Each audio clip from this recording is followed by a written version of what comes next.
wadah. Silakan Bapak. Mohon diperlihatkan kepada seluruh hadirin dan juga moderator.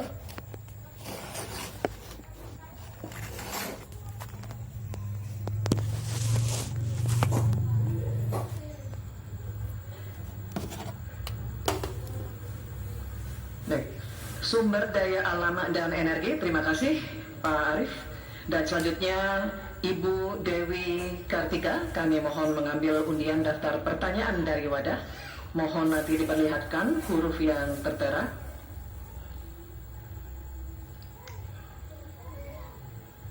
Huruf C, terima kasih Ibu.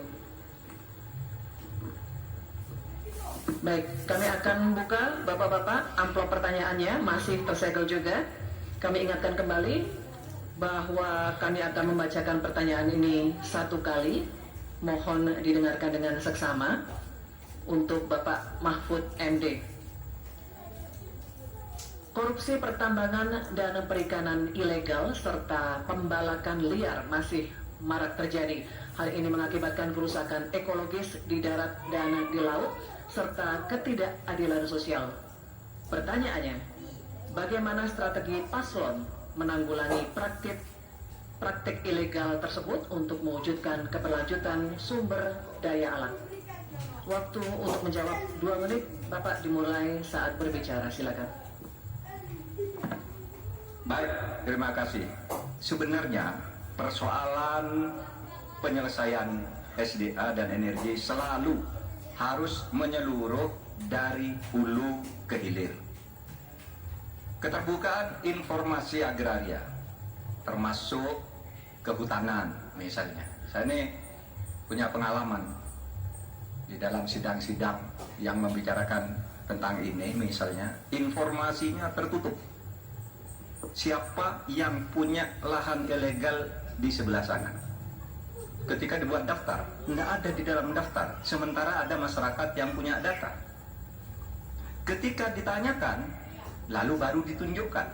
Jadi penyelesaiannya nggak bisa menyeluruh. Karena kemudian atas nama keterbukaan informasi publik, mereka katakan ini rahasia. Nggak bisa dong. Rahasia itu kan bukan yang tentang data perampasan tanah-tanah rakyat, kasus-kasusnya di mana, siapa yang menyerobot perkebunan sawit, itu kan harus daftarnya lengkap. Sesudah diselidiki apa yang terjadi di dalam analisis. Wah, itu memang permainnya buruk, sehingga selalu disembunyikan. Kalau baru orang tahu dikeluarkan satu-satu. Tidak ada penyelesaian yang menyeluruh. Nah, oleh sebab itu ini menjadi penting bagi kita keterbukaan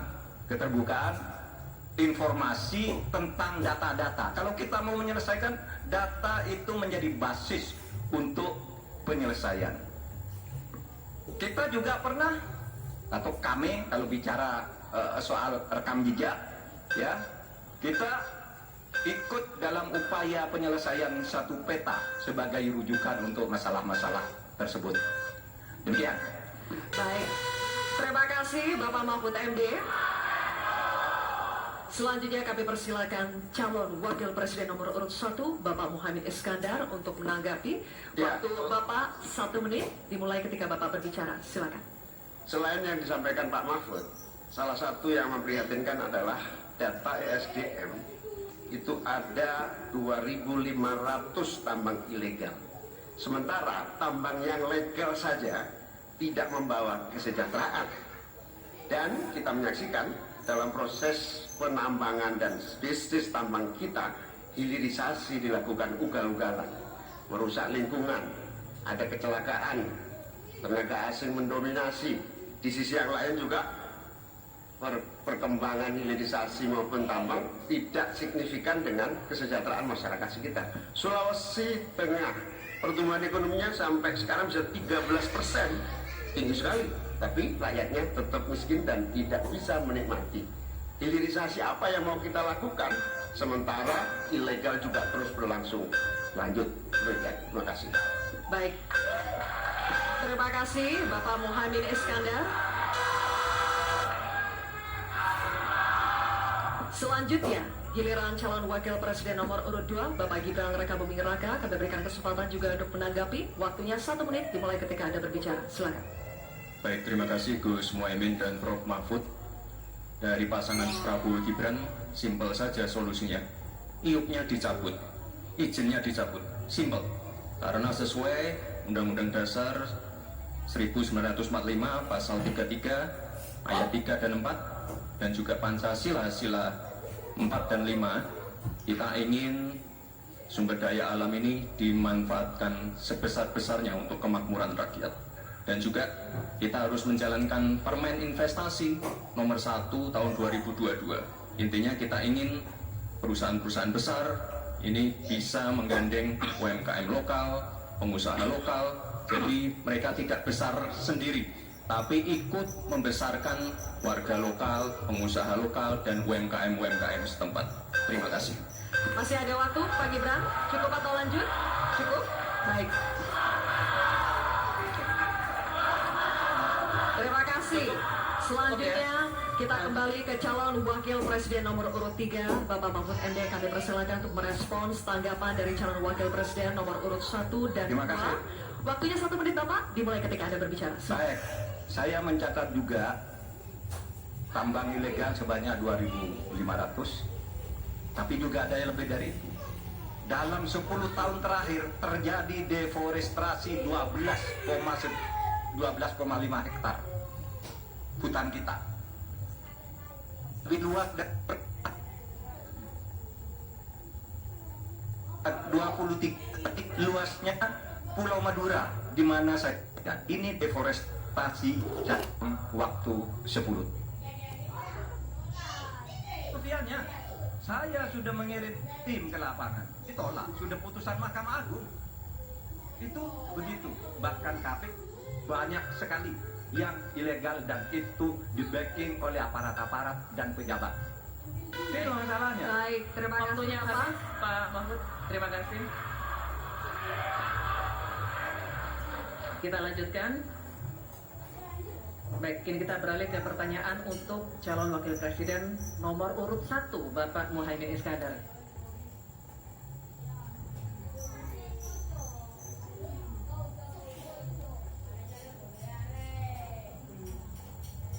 Tema di dalam wadah. Silakan Pak, mohon diperlihatkan kepada hadirin dan juga moderator.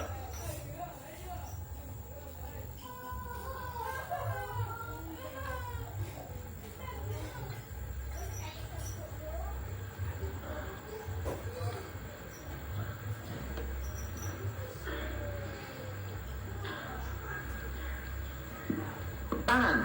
Baik, terima kasih Bapak. Dan kami persilakan pula panelis Profesor Dr. Insinyur Haryadi Kartodiharjo untuk mengambil undian daftar pertanyaan dari wadah. Mohon diperlihatkan huruf yang tertera.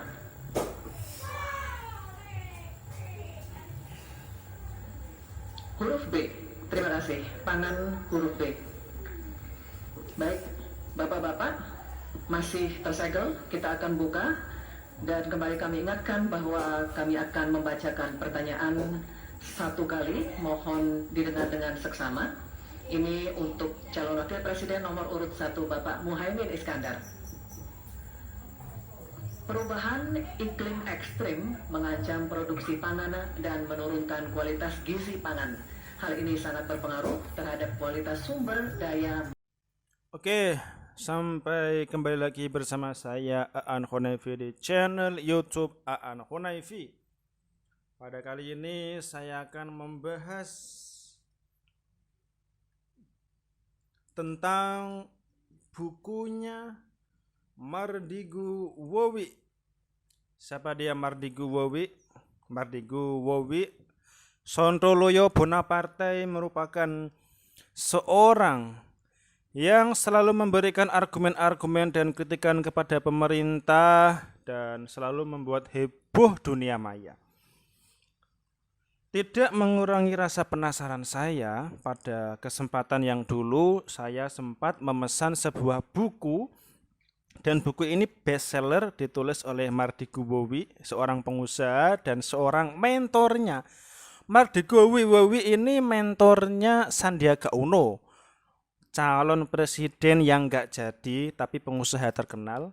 Dulu Mardigu ini gurunya Sandiaga Uno. Nah, kesempatan kemarin saya membeli lewat online, di mana buku ini bisnis nggak setit itu kawan. Kenapa saya sensor? Karena kalau ada kata-kata yang jorok di YouTube itu nanti akan ke-banned. Nah, ini bukunya. Kalian baca sendiri judulnya. Di sini Mardigu Wowi seakan-akan dicubit oleh singa. Dalam teori semiotika, cover sampul buku ini memperlihatkan bahwa singa saja itu bisa ramah dengan Mardigu Wowi. Karena sekuat-kuatnya sebuah negara, instansi, perusahaan, atau pemerintahan, pasti tidak segarang, tidak seganas apa yang kita bayangkan. Di balik itu ada senyum, ada candaan, dan ada konspirasi tentunya. Di mana Mardigu Wowi menulis buku ini, judulnya Bisnis Nggak Setit Itu Kawan. Nah, Mardigu WP. Nah, ini sampul depan, ini sampul belakang. Sekarang kita pelajari satu persatu, mungkin waktunya lama, cuman saya akan memberikan inti.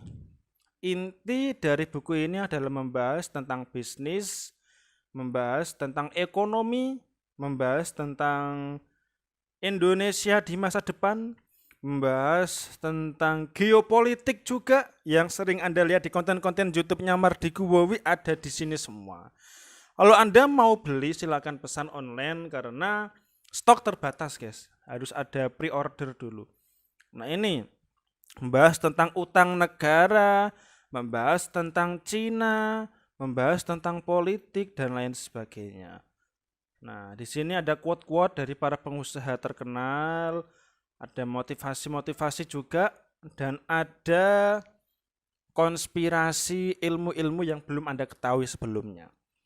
Kalau Anda pengen beli, silakan beli lewat online, dan Mardigu Wowi merupakan sosok yang saat ini lagi viral-viralnya, yang lagi gencar-gencarnya membongkar apa? Membongkar kebusukan Amerika, membongkar kebusukan Cina terhadap Indonesia, di mana Indonesia menjadi negara yang selalu menjadi apa ya kalau istilahnya itu anak bawang, menjadi negara yang sering diakali oleh mereka, padahal kita nggak sadar kita dijajah secara online, secara halus, secara transparansi, secara diam-diam, tetapi kita ya enjoy saja. Marga kita negara Indonesia sudah terlanjur berada dalam zona comfort zone atau zona nyaman. Nah, maka dari itu mengapa Mardigu Wowi sangat gencar memberikan kritikan-kritikan pedas kepada pemerintah, bukan sebagai buzzer atau bukan sebagai influencer, akan tetapi sebagai revolusioner, pendongkrak, pendorong supaya revolusi mental harus kita tegakkan. Mau sampai kapan negeri kita akan seperti ini? Utang di mana-mana, dan kita negara yang banyak sumber daya alamnya, tetapi sumber daya alam itu belum kita manfaatkan, belum bisa produktif, di mana semua lini perekonomian dikuasai oleh ya dua negara adidaya. Kalau enggak Cina ya Amerika. PT Freeport dikuasai Amerika. Untung saja sejak zamannya Pak Jokowi PT Freeport dialih sahamkan, di mana sahamnya sudah milik Indonesia sendiri. Dan tetapi ya gitu, masih ada cawe-cawe dari Amerika dan lain sebagainya. Tembaga, nikel, emas, apalagi timah, kaya sekali. Tetapi itu kemana? Batu bara itu kemana? Rakyat kita seperti apa? Masih miskin seperti ini.